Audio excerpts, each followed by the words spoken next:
I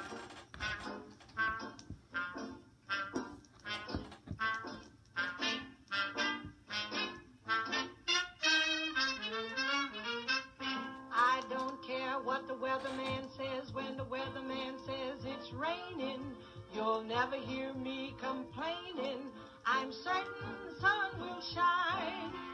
I don't care how the weather van points when the weather van points to gloomy.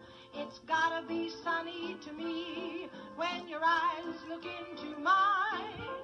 Jeepers creepers, where'd you get those creepers?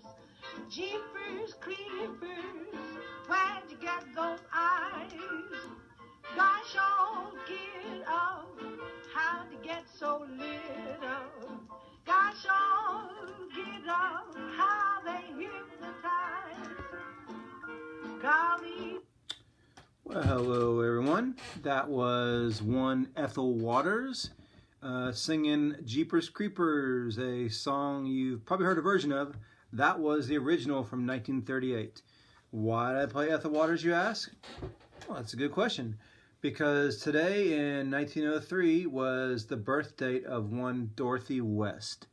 And Dorothy West was a writer and journalist who was an important part of the Harlem Renaissance. Harlem Renaissance was a cultural movement, started in Harlem but expanded across the country and across the world, really. It was a really flowering of African American culture that is, probably for my money, might have been the most important cultural movement that easily the 20th century, if not the entire country. So many stuff is going to be influenced by the Harlem Renaissance and continues to be influenced. Everything from basically all American music, and including hip hop, jazz, rock and roll, blues, and all the influence that's going across the world. It's had, literary influences, popular culture. It just really is an important movement, and it started in Harlem Renaissance. And Dorothy West was one of the youngest people who was part of it. Actually, she was good friends with Langston Hughes, who gave her nickname The Kid because she was so young. She wrote a famous book called The Living is Easy and a couple journals during the Great Depression. So Dorothy West, and we'll read a little bit of her in a sec. In June 2nd, 455 AD, a people called the Vandals sacked Rome. The Vandals were a Germanic tribe who, actually the word Vandal is actually related to the word wander, and just got corrupted into Vandals. Well, they were wandering people, like nomadic, right? They said they had kingdoms eventually, but at one point in 455, they sacked Rome. Which is what people did back in the day. Back then, you conquered cities and you took stuff and you broke stuff and you burned stuff. But because Rome is going to be so romanticized, that word came from Rome, right?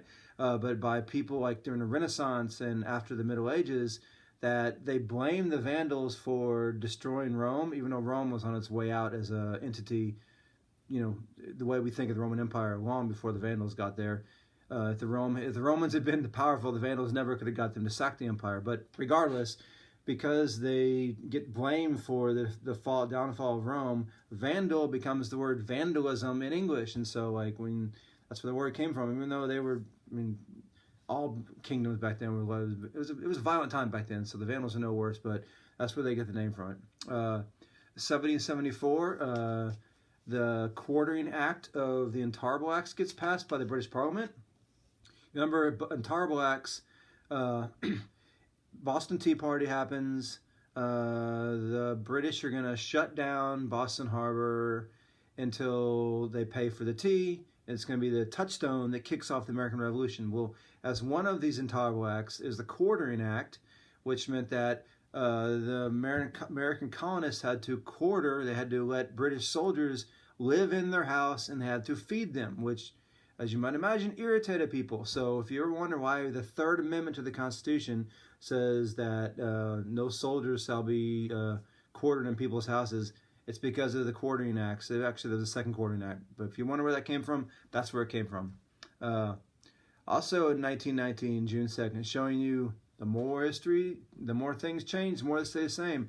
There was actually a series of anarchist uprisings all across the country on June 2nd, 1919, which was 1919. If you want to study a strange year in American history, that's a good choice.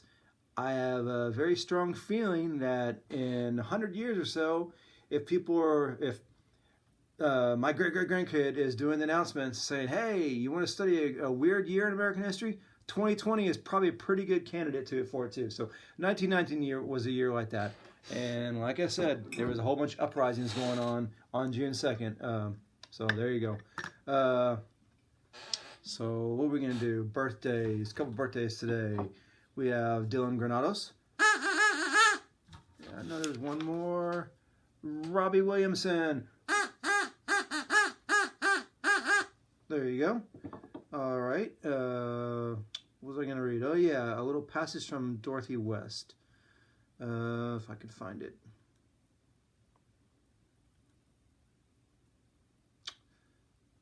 Come on. Seriously, I had it up just a second ago. Here we go. This is a passage about a little girl named Cleo and her friend Josie, and just listen to the language she uses to describe them. They're going to go play. Better get a drink of water so I can enunciate, or at least attempt to. Okay, so this is from The Living Is Easy by Dorothy West. Cleo and Josie wandered over the Beauchamp place, their bare feet drinking in the dew, their faces lifted to feel the morning. Only the birds were abroad, their vivid splashes of color, the brilliant outpouring of their waking songs, filling the eye and ear with summer's intoxication. They did not talk.